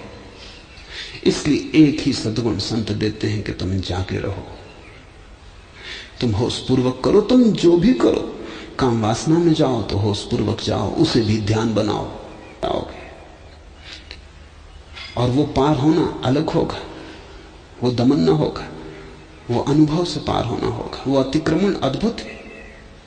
उस अतिक्रमण में कोई दंश न होगा। वो अतिक्रमण ऐसा ही सहज है जैसे फूल लगते हैं, कोई लगाता थोड़ी, जैसे घास बढ़ती है अपने आप। ज़ैन फकीर कहते हैं the grass grows by itself. कुछ करना थोड़ी होता, घास अपने से बढ़ती है। ऐसे ही ब्रह्मचर्य अपने से बढ़ता है, होश हो तो। करुणा अपने से बढ़ती है, होश हो तो। अहिंसा अपने आप आती है, कोई व्रत नियम थोड़ी लेने पड़ते हैं। कोई ठोक रहा है, घृणा से भला भर जाए, प्रेम से भरने का यह रास्ता नहीं। संत तो एक ही बात कहते हैं, कामना रहित होने की कामना करते हैं। ये भी सब कामनाएं हैं कि मैं क्रोध से मुक्त हो जाऊं, कि मैं मोक्ष पालूं, कि ब्रह्मचर्य मेरे जीवन में फलित हो जाए। ये भी सब कामनाएं हैं, ये भी सब वासनाएं हैं, ये भी सब इच्छाएं हैं। संत तो एक ही कामना करते हैं, कामना रहित होने की। और कामना रहित होना होश की छाया से फलित होता है, क्योंकि जितना जितना तुम होश पूर्वक कामना में उतरते हो उतना ही उतना तुम पाते हो कैसा पागलपन। ये तुम क्या कर रहे हो? भीतर से दौड़ नहीं उठती, वासना के बीज दग्ध हो जाते। होश की अग्नि में वासना के बीज दग्ध हो जाते हैं। और जिस दिन तुम कामना रहित हो उस दिन कोई ईश्वर की कामना थोड़ी करनी पड़ती है कि मोक्ष की कामना करनी पड़ती। कामना रहित होना मुक्ति है, कामना रहित हो जाना मोक्ष है, कामना रहित हो जाना ईश्वर हो जाना है। इसलिए ईश्वर की कामना शब्द गलत है, मोक्ष की कामना शब्द गलत है। अब तुम फर्क समझ लोगे। तुम्हारा साधु मोक्ष की कामना कर रहा है, पहले संसार की कामना कर रहा था, अब किसी ने कामना बदल गई, ऑब्जेक्ट बदल गया, कामना का विषय बदल गया। कल धन चाहते थे अब आत्मा चाहते हैं, कल यश चाहते थे अब परमात्मा चाहते हैं, कल साम्राज्य चाहते थे अब मोक्ष चाहते हैं, लेकिन चाह जारी है। यही असली साधु और नकली साधु का फर्क है।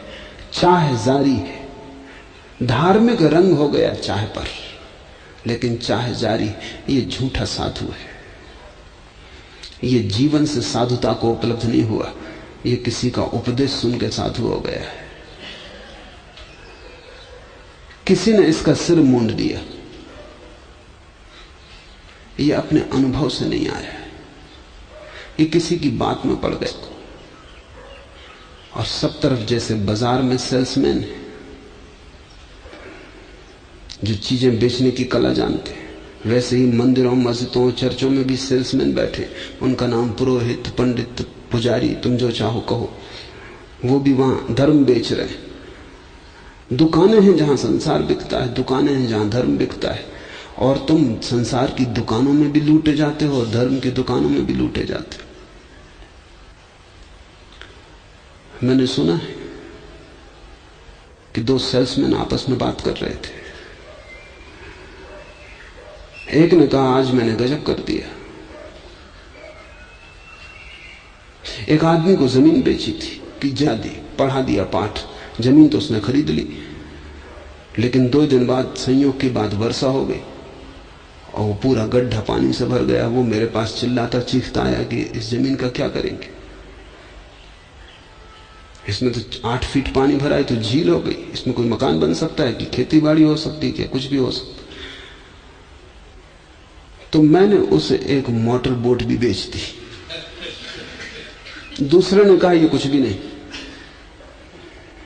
इससे भी बड़ी घटना आज मेरे जीवन में घटी। एक औरत आई, उसका पति मर गया है,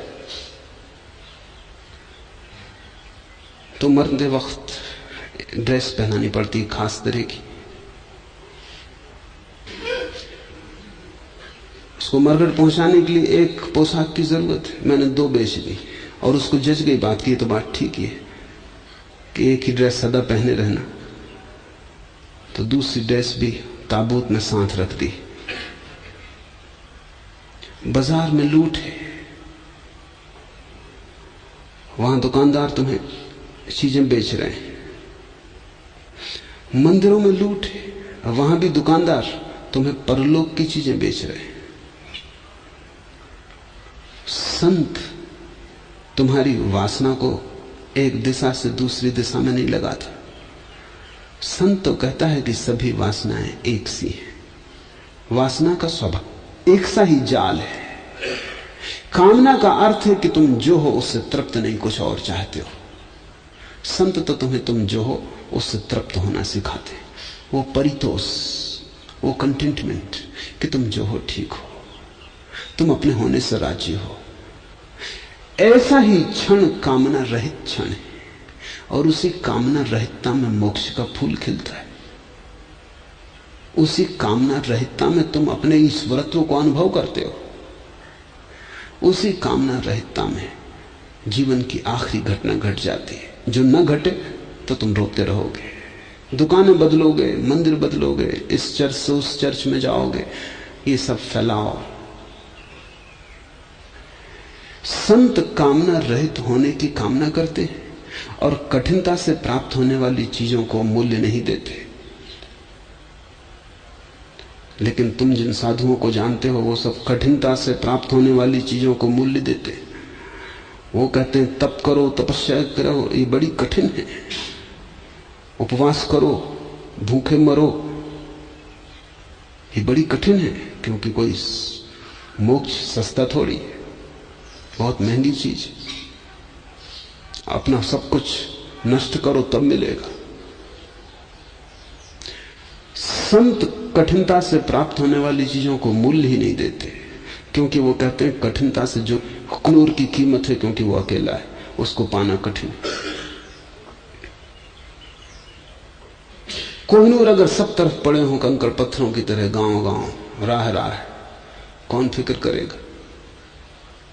सरल को कोई फिक्र ही नहीं करता, कठिन की लोग फिक्र करते हैं। कोहिनूर की कीमत यही है कि वो न्यून है, ना के बराबर। संन्यास सरल होना चाहिए, कठिन नहीं, नहीं तो वो कोहिनूर बन जाएगा। इसलिए तो मैं संन्यास ऐसे बांटता हूं, उसमें कठिनता रखने की जरूरत ही नहीं। क्या उत्सव मनाना है? कोई संन्यास में ला दे। और ध्यान रखना, जो बैंड बाजे बजा के तुम्हें संन्यास दिलवा रहे हैं, अगर तुम संन्यास से हटे तो जूते भी मारेंगे, क्योंकि इनके बैंड बाजे तुमने बेकार कर दिए। फिर तुमको मंच पे न बैठने देंगे, फिर कहेंगे ये आदमी पापी। क्योंकि तो ठीक है, तो सीधा सच्चा साफ सौदा है, गणित में कोई अड़चन नहीं है। इनसे सावधान रहना जो बैंड बाजे बजाए, ये बड़े खतरनाक है। ये पूंछ भी काटे ले रहे हैं और पीछे लौटने का रास्ता भी बंद किए दे रहे हैं।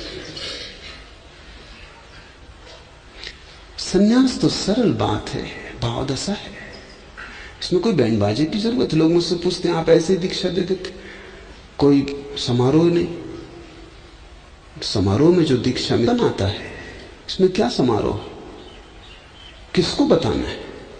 ये तुम्हारी बात है, इसका कोई बाजार से लेना देना नहीं है। चुपचाप सरल का मूल्य है संत के सामने, साधुओं के सामने कठिन का मूल्य है। साधु को तुम ऊपर क्यों बिठाते हो? तुम पैर क्यों छूते हो? क्योंकि साधु ने कुछ ऐसी कठिन चीजें कर दिखाई जो तुम नहीं कर सकते, बस, और तो कोई कारण नहीं। साधु कांटे पर लेटा है, चाहे जड़ बुद्धि हो, लेकिन कांटे पर लेटा है, तुम नहीं लेट सकते। और ध्यान रखना, जड़ बुद्धि आसानी से लेट सकते हैं, क्योंकि उनकी संवेदनशीलता कम होती। मानो ये कठिन है कांटों पर लेटना, लेकिन कठिन होने से मूल्य क्या है? सिर के बल खड़े होना कठिन है। तो जो आदमी सिर के बल खड़ा है, मान लो 3 घंटे 4 घंटे, तुम चमत्कृत हो जाते, चरण छूने पहुंच जाते हो कि तुमने गजब कर दिया, क्योंकि तुम 5 मिनट भी नहीं खड़े रह सकते। उल्टा सीधा करना कठिन तो है, लेकिन उससे स्वभाव का क्या लेना देना है? एक आदमी 30 दिन का उपवास कर लेता है, बस बड़ी महत्व की बात हो गई। माना कि भूखा मरना कठिन है, लेकिन कठिन होने का मूल्य क्या है? ईसाई फकीर हुए हैं जो कि पैर में उन्हीं जूतों को चलते थे, लोग उनके चरणों पर गिरते थे कि बड़ा कठिन कार्य कर रहे, मगर जूतों पर कीलें ठोकने से कोई मोक्ष का लेना देना है? कभी तो थोड़ा सोचो कि इससे लेना देना क्या है? तुम सिर्फ बुद्धिहीन हो ये तो पता चलता है, तुम जड़ हो ये भी पता चलता है, तुम्हारी संवेदनशीलता को तुम मार रहे हो ये भी पता चलता है, लेकिन इससे तुम मोक्ष जा रहे हो ये तो पता नहीं चलता। बहुत से फकीर हुए दुनिया में जो कोड़े मारते हैं अपने को, आज भी उनके संप्रदाय हैं। तो जो फकीर जितने ज्यादा कोड़े मारता है उतना ही बड़ा फकीर समझा जाता है। लोग गिनती रखते हैं कौन 100 मारता है सुबह, कौन 150 मारता है। अच्छा, ये लोग तो मूल हैं ही जो मार रहे हैं, लेकिन जो देखने पहुंचते हैं ये भी बड़ी दुष्ट प्रकृति के लोग। मेरा अपना अनुभव यह है कि जहां जहां कोई अपने को सता रहा है किसी भी रूप में, उपवास से, कोड़े मार के, खीलों पे सो के, कांटों पे लेट के, जहां जहां कोई अपने को सता रहा है और जो लोग उनको पूज रहे हैं, ये पूजने वाले लोग दुष्ट, ये भयंकर हिंसात्मक लोग। इन्होंने बड़ी तरकीब निकाल ली, ये पूजा देके इन नासमझों को आत्महिंसा करने के लिए उकसा रहे। दो तरह के लोग हैं दुनिया में। तीसरे तरह का लोग दूसरे तरह के लोग हैं जिनको मनोवैज्ञानिक सैडिस्ट कहते हैं। ये दूसरों को सताने में मजा लेते हैं, ये भी रोग है।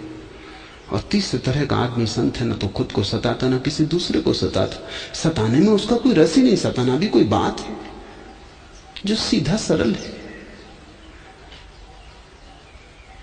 जैन मुनियों को मैं देखता हूं तो पाता हूं ये मैसोचिस्ट है।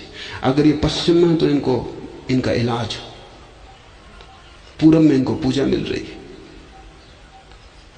ये दुष्ट है, ये अपने को सता रहे हैं। और इनके आसपास जो लोग कतार देखता हूं मैं बैंड बाजे बजाने वालों की, ये भी दुष्ट है।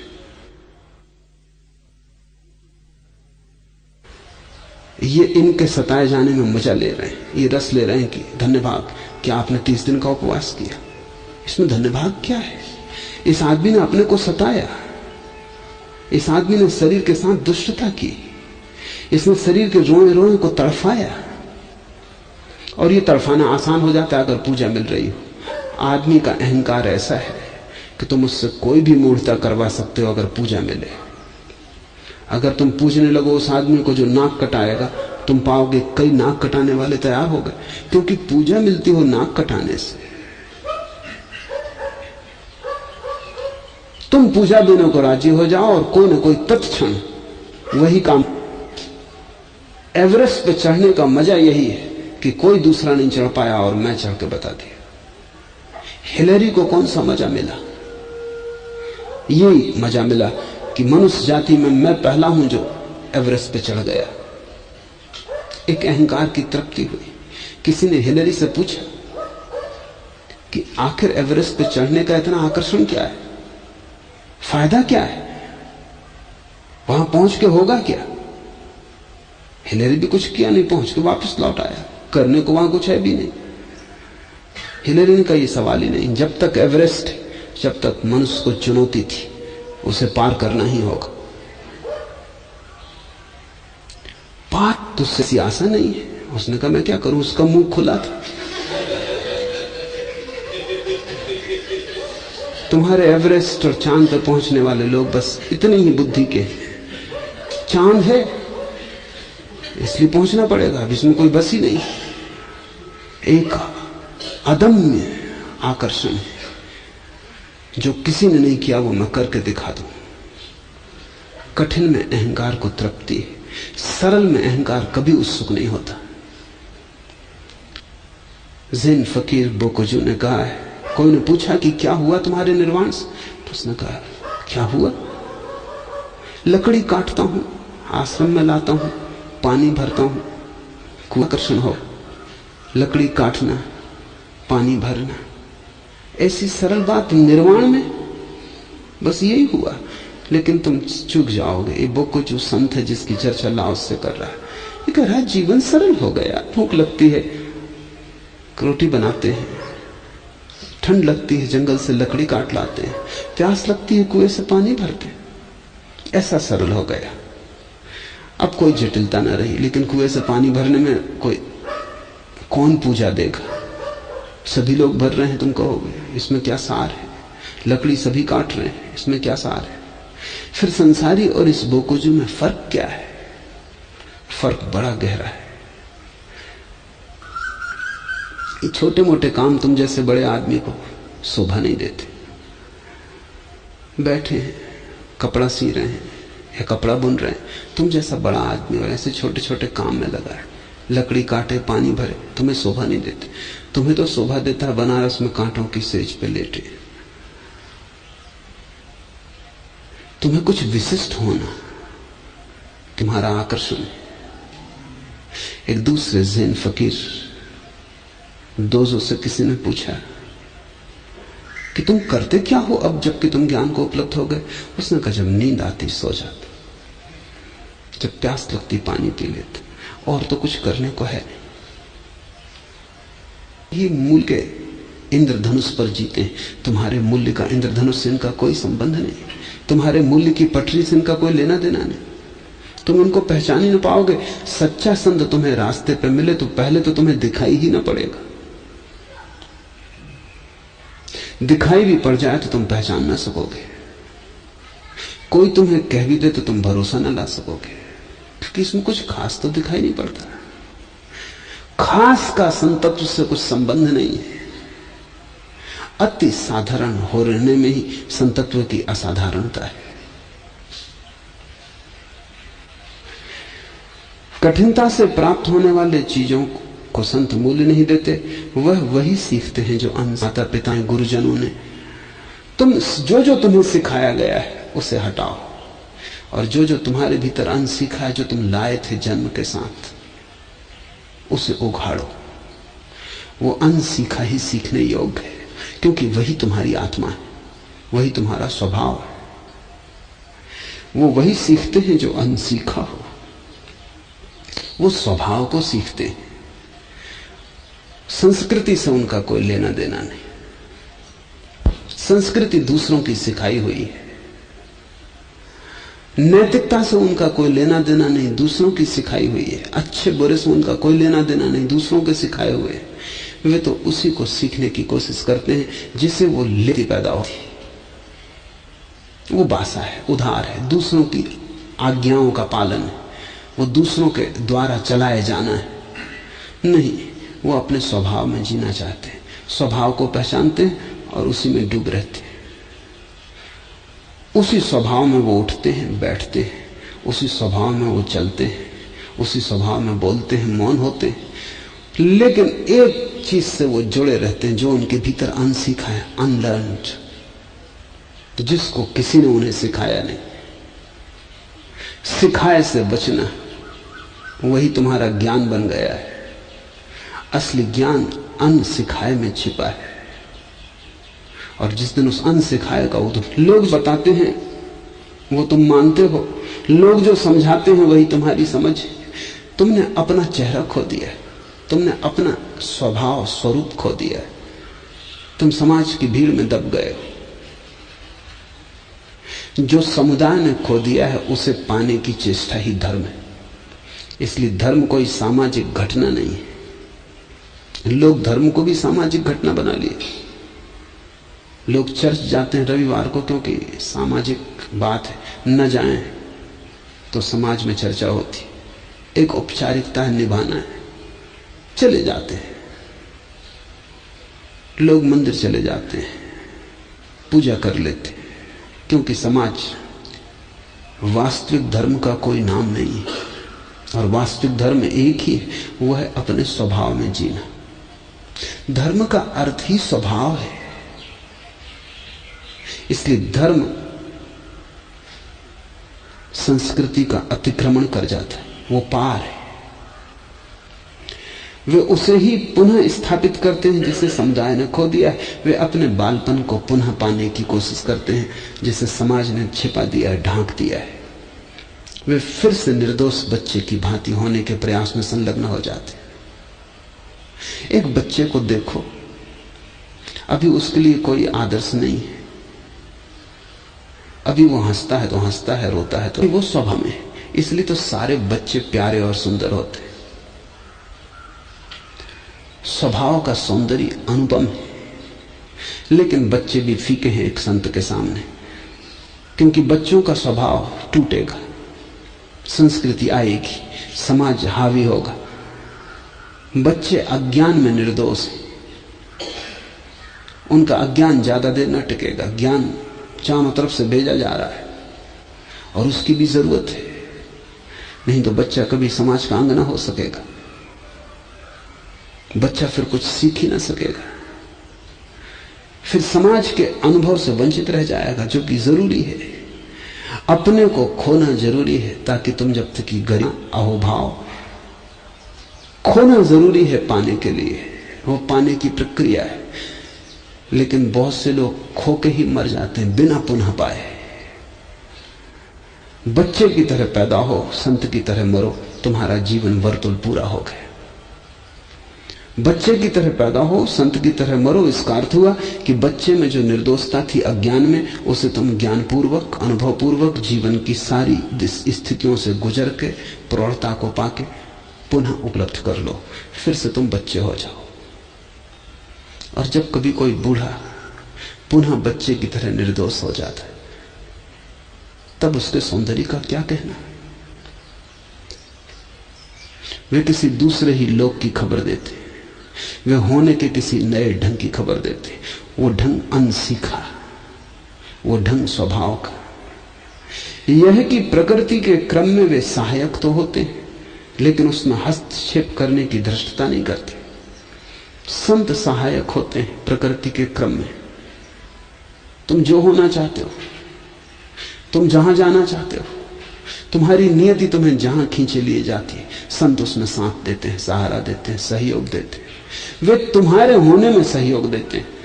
वे अपनी कोई आकांक्षा तुम पे आरोपित नहीं करते कि तुम ऐसे हो जाओ। यही फर्क समझ लेना। साधु वही है जो नहीं कि कोई सबसे बड़ी हिंसा है। तुम कौन हो? दूसरा स्वयं होने को पैदा हुआ है, उसकी अपनी नियति है, उसकी अपनी यात्रा का पथ है। जन्मों जन्मों से वो अपने को ही खोज रहा है। तुम कौन हो बीच में अपने आप को उसके ऊपर थोप देने को आतुर? ये आतुरता आती है क्योंकि बड़ा रस आता अहंकार को जब वो देखता है कि मेरे ही जैसे कई लोग पूंछ कटाए खड़े, ठीक मेरे प्रतिकृतियां। इसलिए गुरु जीता है अनुयायियों की भीड़ पर। जितने ज्यादा अनुयायी उतना गुरु को लगता है वो महत्वपूर्ण है, जरूर उसमें कुछ होना चाहिए, तभी तो इतने लोग उस जैसे होने की कुन न देगा। वो तुम्हें बांधेगा नहीं किसी डिसिप्लिन में, किसी अनुशासन में, वो तुम्हें मुक्त करेगा। सहारा एक बात है। एक हम वृक्ष लगाते हैं, नीम का एक वृक्ष हम लगाते हैं, आम का। सहारा हम देंगे। नीम कड़वी होगी, वो उसके होने की नियति है, उसके कड़वेपन का अपना राज है, उसके कड़वेपन की अपनी खूबी है, वो हवा को शुद्ध करेगी। नीम से ज्यादा शुद्ध कोई। दोनों को वो जो होना चाहते हैं, जो हो सकते हैं, जो उनके भीतर छिपा है, उसे प्रकट करेगा, सहयोग देगा ताकि उनका बीज टूटे, अंकुरित हो, वृक्ष बने। लेकिन जो भी फूल उनके हों वही आए, अंततः वे अपनी मंजिल पे पहुंच जाएं, उनके व्यक्तित्व में कोई बाधा ना पड़े। वो व्यर्थ को हटा देगा, सार्थक को सहयोग देगा, लेकिन अपने ढांचे में किसी को भी ढालेगा नहीं। और जब भी कोई किसी व्यक्ति को ढांचे में ढालता है, मार डालता है, उसकी आत्मा मर जाती है। आत्मा जीती है स्वातंत्र, उसे खुला आकाश चाहिए। संत तुम्हें सहयोग देगा और सहयोग का खुला आकाश देगा। पड़ जाना सा आसान है और संत को पहचानना सदा कठिन है, क्योंकि वो इतना सरल है। तुम असाधारण को देखते हो, साधारण कहीं दिखाई पड़ता, विशिष्ट दिखाई पड़ता है, सामान्य कहीं दिखाई पड़ता है। वो तुम्हारी आंख में आता ही नहीं, पकड़ में ही नहीं आता। इसलिए साधु और संत की ठीक ठीक प्रकृति तुम्हें समझ में आ जाए तो तुम्हारे जीवन में बड़ा सहयोग मिल सकता है। न समझ में आए तो तुम्हें बहुत से सुधारने वाले मिलेंगे जो तुम्हें बिगाड़ के छोड़ जाएंगे। आज इतना है।